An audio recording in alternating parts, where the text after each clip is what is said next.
यश मिल जाता है किसी को, उसने कोई पुरुषार्थ नहीं किया और अचानक कुछ ऐसी परिस्थितियां मिली कि उसको क्रेडिट मिल गया, उसको सुयश मिल गया। मेहनत किसी और ने की थी, काटने ये आ गया। फसल किसी और ने बोई थी, बीज किसी और ने बोया था, हल किसी और ने चलाया था, झाड़ झंकाड़ किसी और ने उखाड़े थे, फसल काटने के लिए ये व्यक्ति आ गया। तो फिर ये उसकी कीमत नहीं समझेगा। ये हम घर परिवारों में भी देख सकते हैं। जिन लोगों ने उस घर को यहाँ तक लाने के लिए जो नींव के पत्थर बने थे, उन व्यक्तियों को तो पता था कि कैसे घर बनाया जाता है, कैसे बसाया जाता है। लेकिन आज जिस युवक या युवती के हाथ में वो पावर आ गई, उसको तो कुछ भी नहीं करना पड़ा, तो वो उसकी कीमत भी नहीं समझता है फिर। और इस प्रकार से परंपराएं ध्वस्त हो जाती हैं, इस प्रकार से धन ध्वस्त हो जाता है, सुयश चला जाता है, पद प्रतिष्ठाएं गंवा दी जाती हैं, क्योंकि उस व्यक्ति को उसको बचाने की कीमत चुकानी ही नहीं आई। मिल तो गया था मुफ्त में, लेकिन वो मुफ्त में मिले हुए को भी संभाल नहीं पाता है। तो इसलिए अस्ते की इतनी बड़ी महिमा है। हमने 3 शब्द सुने हैं, हित भुक, ऋत भुक, मित भुक।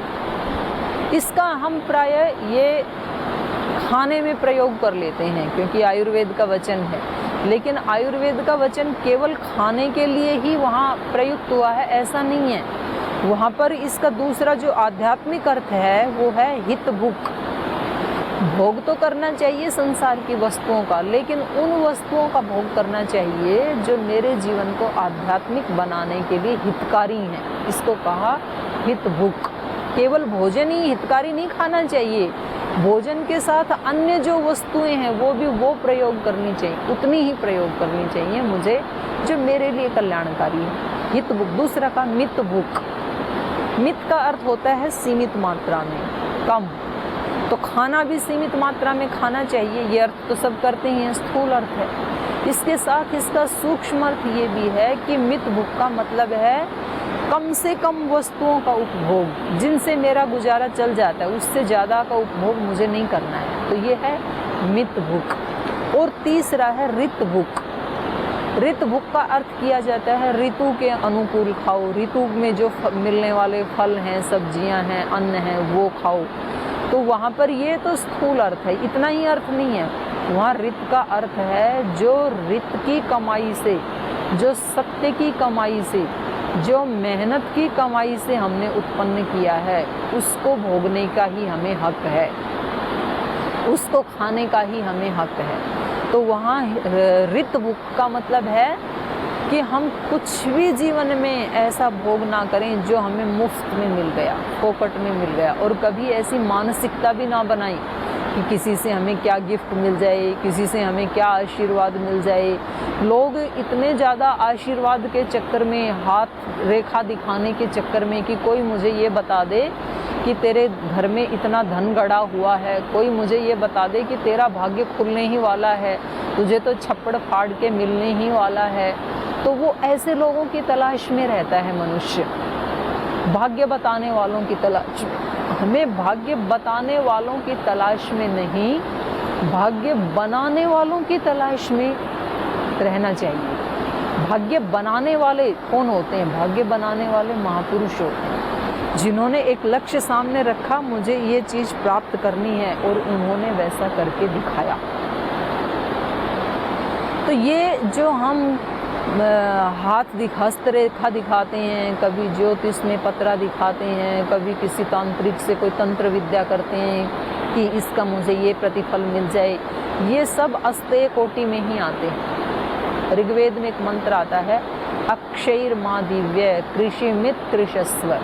मनुष्य तो अक्षय माँ दिव्य, जुआ मत खेल, कृषिमित कृषस्व, खेती कर। वहाँ जुआ खेलने का मतलब क्या है?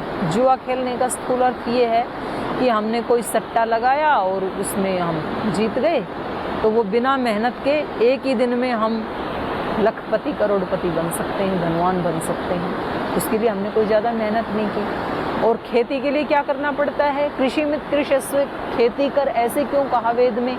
खेती में सबसे पहले बीज बोने से भी पहले पहले जमीन को तैयार किया जाता है, उसमें से कंकर, पत्थर, झाड़, झंखाड़ सब हटाए जाते हैं।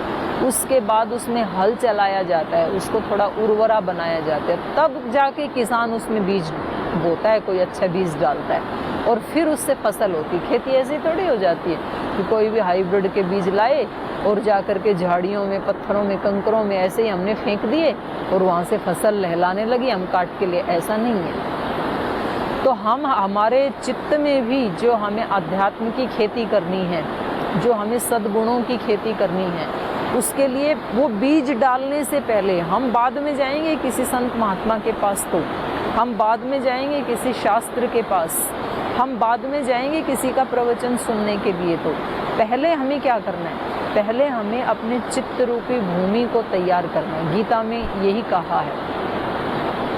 वहाँ क्षेत्र, क्षेत्रज्ञ दो शब्दों का प्रयोग किया। क्षेत्र मतलब ये हमारा शरीर, चित्त, प्रकृति, और क्षेत्रज्ञ मतलब आत्मा। एक क्षेत्र है, एक क्षेत्रज्ञ है। तो हमें अपने चित्त रूपी भूमि में बीज बोने के लिए, अध्यात्म का बीज बोने के लिए पहले उसको दोषों से रहित करना पड़ता है। ये तरह तरह के जो गुस्सा करना, झगड़ा करना, नाराज होना, दूसरे को ब्लेम करना, हमेशा अपनी सारी मुसीबतों का सारा कोटला किसी दूसरे के सिर पे खोल देना, ये सारे हमारे खेत के कंकड़, पत्थर, झाड़, झंखाड़ हैं। पहले हमें इनको हटाना पड़ेगा, फिर उस खेत में हल चलाना पड़ेगा। उस खेत में हमें हल चलाने का मतलब है वहाँ पर हमें थोड़ा मेडिटेशन करने की आदत, थोड़ा जाप करने की आदत, थोड़ा ध्यान करने की आदत, सहन करने की आदत, क्षमा करने की आदत, पुरुषार्थ करने की आदत, ये हमें डालनी पड़ेगी। एकाग्र करने की आदत, ये सारे अभ्यास करने पड़ेंगे। ये जो अभ्यास हैं ये इस चित्त में हल चलाने जैसा है।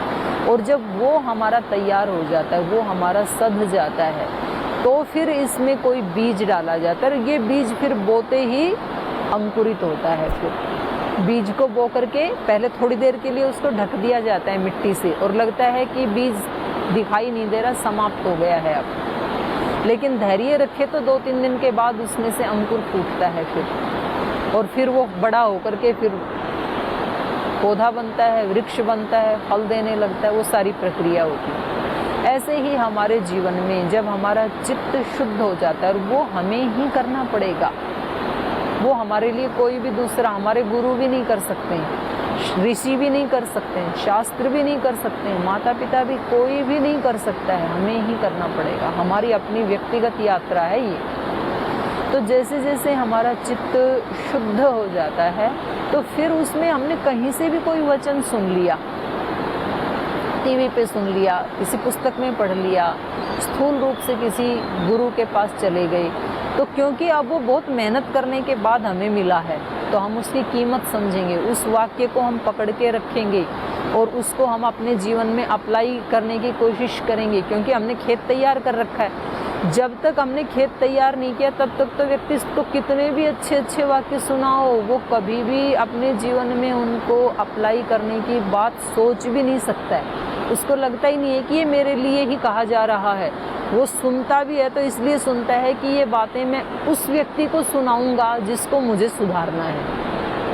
बहू यदि सत्संग में जाती है तो वो इसलिए सत्संग में जाती है कि वहाँ से कुछ अच्छी बातें सुन के और आकर के सास के ऊपर अप्लाई करूँगी कि बड़े जो लोग हैं उनको भजन करना चाहिए, उनको घर गृहस्थी से दूर हटना चाहिए। सास यदि कभी सत्संग में जाती है और वहाँ से वो कोई बात सुन के आती है तो उसको लगता है ये बातें जा कर के मैं बहू को बताऊँगी कि आज फलां सत्संग में गुरुजी ऐसे कह रहे थे कि माता पिता की सेवा करनी चाहिए, माता पिता इस धरती के भगवान हैं, सास ससुर इस धरती के भगवान। वो बातें सुन के आते हैं जो दूसरे से करवाना है उनको। अपने लिए भी कुछ 1-2 बात सुनी क्या, वो नहीं पता चलता है। तो ये कोई अच्छी चीज़ लेकर के उसको मेरे लिए मुझे लागू करना है, ये मन की स्थिति भी तब बनेगी जब हमने पहले से अपने चित्त को हल चला करके अभ्यास के द्वारा, वैराग्य के द्वारा उसको शुद्ध किया है। अब उसमें बीज बोया तो तुरंत से वो अंकुरित होगा फिर। तो इसलिए वेद ने कहा अक्षैर्मा दिव्य कृषिमित कृषस्व। मनुष्य तू जुआ मत खेल, तू किसी का बिना मेहनत का धन लेने की कोशिश मत कर, तू कृषिमित कृषस्व, तू हल चला, तू खेती कर, पुरुषार्थ कर, और फिर उसमें से जो वो फसल उगेगी वो तुझे बहुत खुश करने वाली होगी, क्योंकि वो तेरी अपनी मेहनत की कमाई है। तो ये केवल खेती की, मात्र स्थूल खेती की बात वेद नहीं कह रहा है। वेद हमें पूरे हमारे जीवन में मेहनत करने का पाठ पढ़ा रहा है कि चाहे तुझे बाहर की कोई उपलब्धि करनी है, चाहे तुझे आंतरिक कोई उपलब्धि करनी है, लेकिन वो तू अपनी मेहनत से कमा। और हमने देखा जो हम थोड़ा सा भी अपनी मेहनत से कमाते हैं ना, वो हमें बहुत प्रिय लगता है, उसको हम नष्ट नहीं होने देना चाहते हैं, बड़ी कद्र करते हैं उसकी। बच्चा जब हॉस्टल में पढ़ता था या बेटी जब हॉस्टल में पढ़ती थी और माता पिता जो फीस देते थे, तो कब मार्केट गए, कब 1000 खर्च कर दिए, कब 2000, कब 5000, पता ही नहीं चलता था।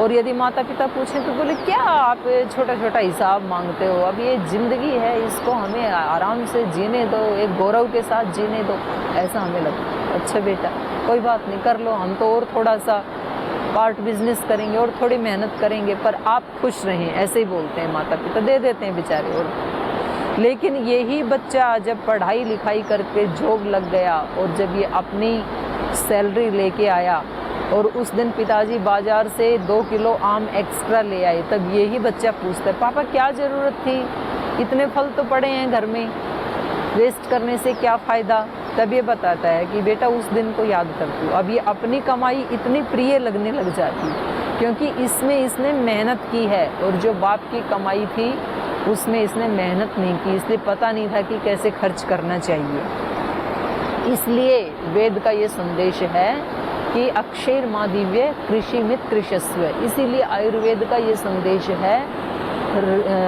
हित भुक, मित भुक, ऋत भुक, क्योंकि वही पचेगा हमें।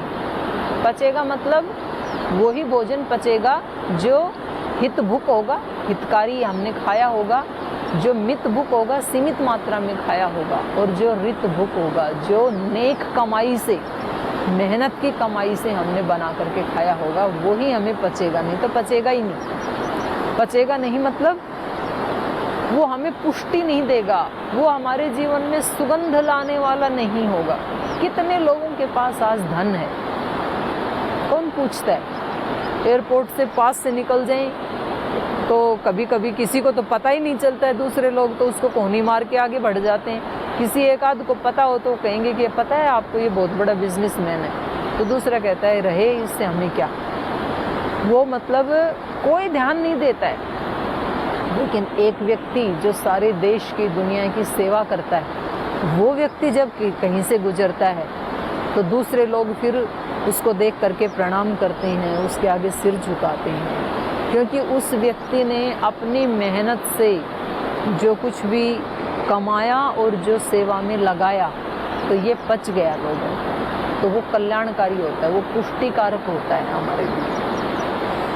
तो ये वेद का भी संदेश है, और ये नीति शास्त्रों का भी संदेश है, ये आयुर्वेद का भी संदेश है, ये दर्शनों का भी संदेश है। अस्तेय, आसान रास्ते नहीं चुनने चाहिए हमें जीवन में। आसान रास्तों पर चल करके व्यक्ति सामान्य तो बन सकता है, महान कभी नहीं बन सकता है। इसलिए संसार में कभी भी हमें आसान नहीं सोचना चाहिए, शॉर्टकट के बारे में नहीं सोचना चाहिए। महान तो व्यक्ति अपने मेहनत और पुरुषार्थ से ही बनता है। इसलिए यजुर्वेद में मंत्र आता है स्वयं यजस्व स्वयं जुषस्व। मनुष्य तू स्वयं यजन कर, तू दूसरे से मत करवा। दूसरे का किया हुआ उसी को मिलेगा, तेरे को नहीं मिलेगा। तो कभी भी हमें कंफर्ट जोन में जाने की बात नहीं सोचनी चाहिए। और मनुष्य जीवन की सबसे बड़ी कमजोरी यही है। सबसे बड़ा खतरा यदि मनुष्य के जीवन का कोई है तो वो है कंफर्ट जोन। चूज करता है व्यक्ति। एक व्यक्ति को ना एक बार दंड मिला, कोई उसने अपराध किया और उसको दंड मिला, और उसको दंड में ऑप्शन मिला। उसको कहा गया कि भाई तेरे लिए ये दंड है और इसमें 2 ऑप्शन है तेरे पास, चाहे तो तू 100 दंडे खा ले, और या तो 100 प्याज खा ले, तो व्यक्ति सहज रूप से किधर जाएगा? सहज रूप से वो कंफर्ट जोन को चुनेगा। वो कहेगा कि डंडे क्यों खाएं, प्याज ही खा लेते हैं, तो कुछ तो अंदर तो जाएगा, डंडे खाने से क्या फ़ायदा। उसने कहा ठीक है जी हम प्याज खाएंगे। उन्होंने कहा ठीक है, वो प्याज खिलाने लगे। 1 2 3 4 8 9 10 15। अब इसका मुंह जलने लगा। बोले जी ये नहीं हो पाएगा, ये कंफर्ट नहीं है मेरे लिए, मैं तो डंडे ही खा लूँगा इससे अच्छा। तो बोले बंद करो भाई, प्याज खिलाना बंद करो, इसको डंडा लेके आओ एक। अब उसको डंडे लगने लगे। 1 2 5 9 10 15। अब ये कितने खाए, तिलमिला गया, पूरा शरीर के खाल उखड़ने लगी। बोले नहीं जी ये तुम नहीं, मैं तो इससे अच्छा तो प्याज ही खा लूँगा, डंडे नहीं खाए जाएंगे, ये कंफर्ट नहीं है मेरे लिए। तो लाओ भाई प्याज लेके आओ। फिर प्याज खाने लगा, वही 10 20। कुल मिलाकर के इस व्यक्ति ने 100 प्याज भी खा ली और 100 डंडे भी खा लिए। किस लिए खाए? कंफर्ट जोन के चक्कर में, कि मेरे लिए कंफर्ट क्या है। भाई एक बार आपने जो चुना है, अब वो चाहे कितना भी कठिन क्यों नहीं है, जान भी जाती है तो जाने दो, लेकिन वो ही आपको अमर कर देगी, जान चली भी गई तो। ये होता है एक निश्चयात्मक निर्णय। और जो कंफर्ट जोन ढूंढते हैं वो मेहनत उससे भी ज़्यादा कर लेते हैं जीवन में, उपलब्धि कुछ भी नहीं होती। क्योंकि हम कहते हैं ना भाई उस व्यक्ति ने उस समय बहुत अच्छा निर्णय लिया, देखो उन्होंने ये निर्णय लिया, आज वो इतना बड़ा महान।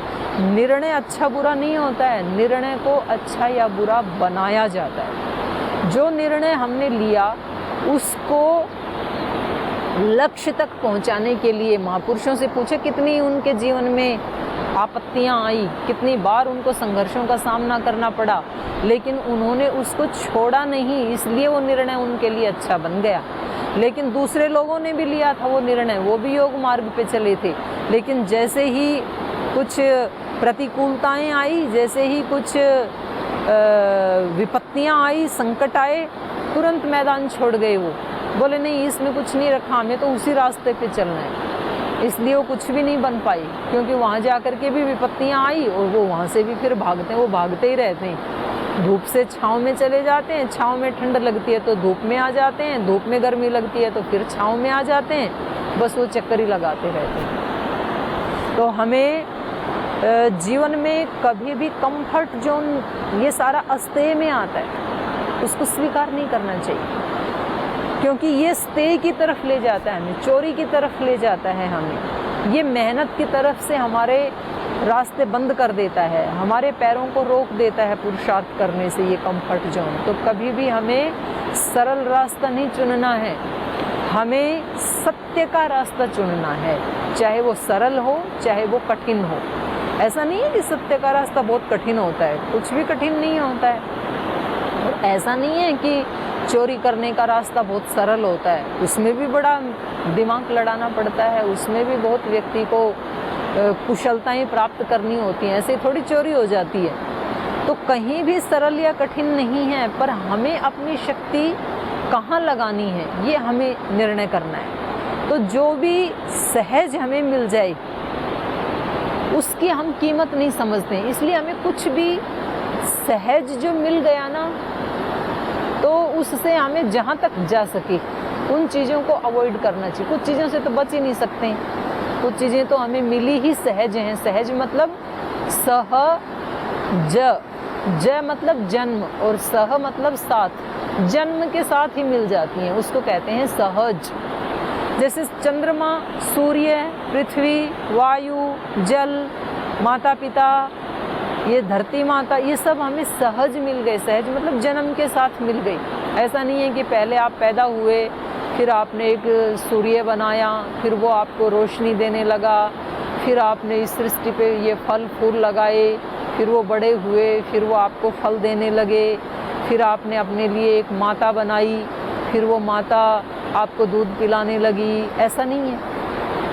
आपने कोई वायु का आविष्कार किया, फिर उससे आप श्वास लेने लगे, फिर आपने एक धरती बनाई, फिर आप उसमें अन्न बोने लगे, फिर वो आपको अन्न जल देने लगी।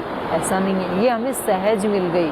और सहज मिल गए, इसलिए आज भी हम कहीं ना कहीं इनकी वो कद्र नहीं कर पाते हैं जितनी हमें करनी चाहिए।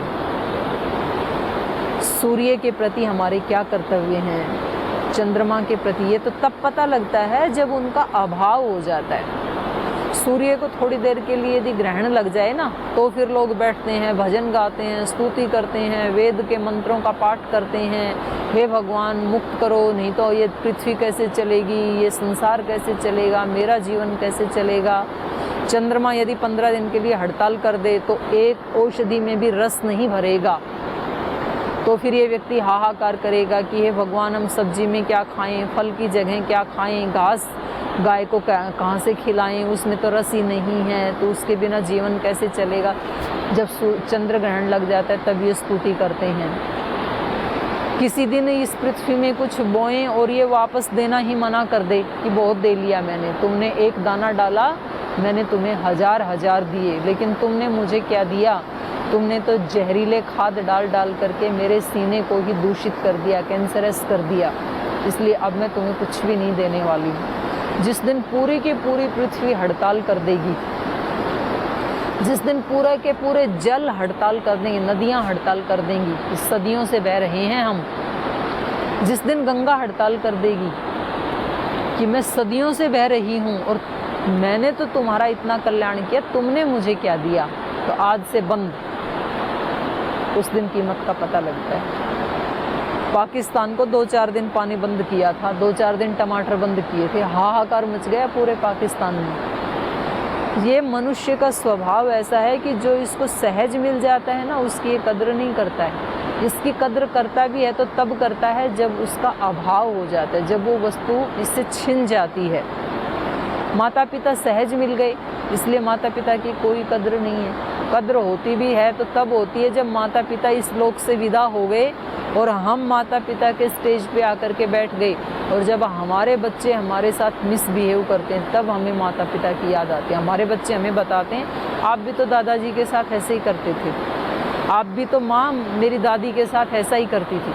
तब इसको याद आता है कि आज कहीं वो दादा दादी मिलें तो मैं इन बच्चों के सामने उनकी सेवा करूं और उस सेवा को देख करके फिर ये मेरी करें। गुरुजनों का हम कहना नहीं मानते हैं।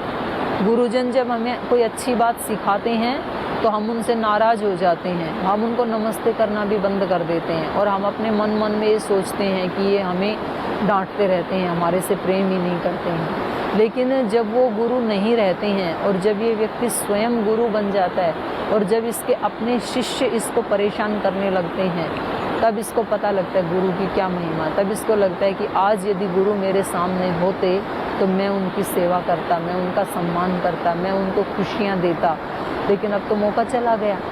तो हमें जो चीज़ें सहज मिल जाती हैं उनका कद्र, उनकी कीमत हम तब समझ पाते हैं जब उनका अभाव हो जाता है।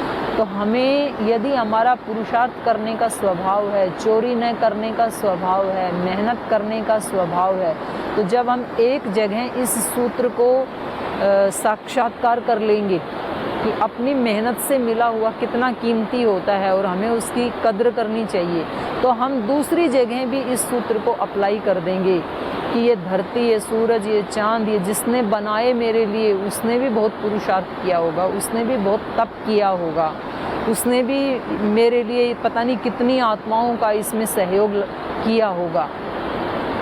हमें ये ज्ञान, ये जो आज हमें सहज मिल रहा है, हम इसकी कीमत नहीं जानते हैं, लेकिन उन ऋषियों से पूछो, उन योगियों से पूछो, उन सिद्धों से पूछो, उन्होंने अपने जीवन की एक एक कामना को मार करके, अपने मन को संयमित करके, अपनी इच्छाओं का गला घोट करके कैसे उन्होंने साधनाएं की, कैसे उन्होंने अहिंसा, सत्य, ब्रह्मचर्य का पालन किया, कैसे उन्होंने ईश्वर की स्तुति, प्रार्थना, उपासना की, कैसे उन्होंने कम खाया, कम सोए, कोई फालतू के कार्यों में अपना टाइम वेस्ट नहीं किया, और ऐसे रात दिन लग करके फिर उन्होंने अपने अंतःकरण में समाधि अवस्था में डूब करके इन सत्यों को प्राप्त किया, और वो सत्य मुफ्त में उन्होंने हमें बांट दिया बिना कोई कीमत की। तो हमें सहज मिल गया, इसलिए हमें इसकी कीमत का नहीं पता है। लेकिन जिस व्यक्ति ने एक जगह मेहनत करना सीख लिया और मेहनत के वजूद को उसने समझ लिया तो वो दूसरी जगह भी फिर उसी तरह कद्र करेगा कि ये मेरे पास चीज़ आई है ना, ज़रूर किसी ने इसके लिए उतनी ही मेहनत की होगी, ज़रूर किसी ने भी इसके लिए इतना ऐसे ही पसीना बहाया होगा, इसलिए मुझे इसका मिसयूज नहीं करना चाहिए। और यदि मैंने मिसयूज किया तो ये चीज़ मेरे से छीनी भी जा सकती है। तो ये सब अस्तेय में आ जाते हैं। इतना अच्छा सर्वांगपूर्ण शरीर हमें मिला है, अगर हमें एक अंग भी नहीं मिलता, अगर हमारी आँखें आज चली जाएं तो हमें पता लगेगा कि आँखों की कीमत क्या होती है। अगर आज हमारे कान काम करना बंद कर दें तब हमें पता लगेगा कि रे ये कान तो बड़ी कीमती वस्तु थी मेरे लिए। आज हमारा हार्ट काम करना बंद कर दे, उसमें ब्लॉकेज आ जाएं और डॉक्टर बोले कि अभी तो आपका हार्ट का सर्जरी होगा, तब हमें पता लगता है हार्ट की क्या कीमत थी। आज हमारा लीवर काम करना बंद कर दे और डॉक्टर हमें बोले कि 1 करोड़ रुपए में आपका नया लीवर ट्रांसप्लांट होगा, तब हमें पता लगता है लीवर की कीमत क्या है, कैसे बना होगा, किसने मुझे दे दिया ये करोड़ों रुपए का। तो हमें सहज रूप में कितना कुछ मिला हुआ है। ये शरीर हमें मिला है, ये बुद्धि मिली है, ये मन मिला है, ये इंद्रियां मिली हैं, ये सब हमें सहज मिल गए। तो हमें इनकी कद्र करनी चाहिए, हमें इनके महत्व को समझना चाहिए। और इन सब को समझते हुए, इस मार्ग पे चलते हुए अगर कहीं जीवन में कुछ संघर्ष भी आए तो भी हमें उसके मैदान नहीं छोड़ना चाहिए, क्योंकि जितना बड़ा जीवन में संघर्ष उतनी ही बड़ी उसकी संभावनाएं।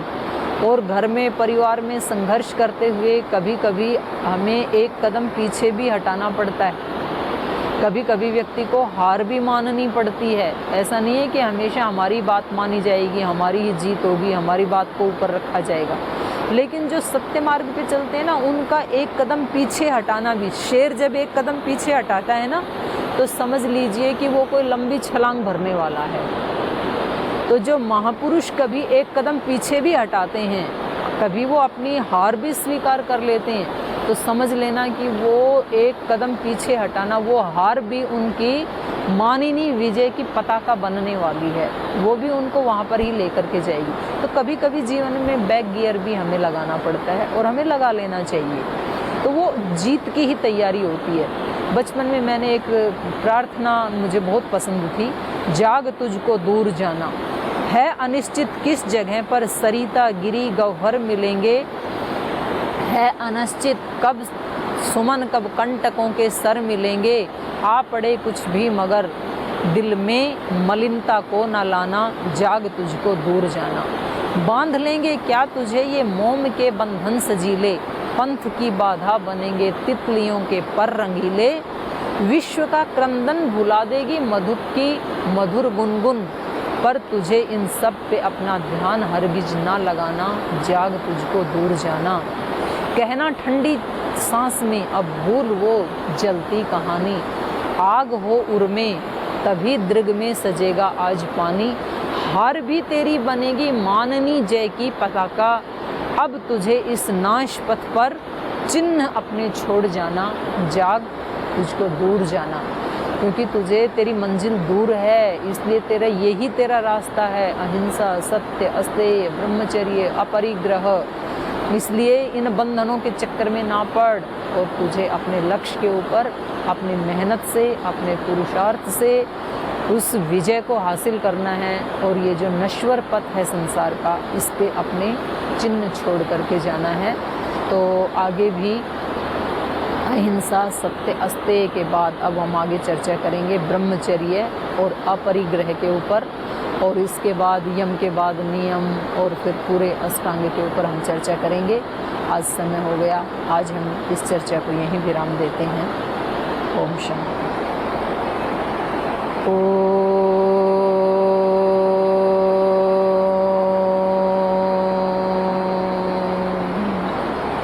शांति शांति शांति। श्री गुरुभ्यो नमः।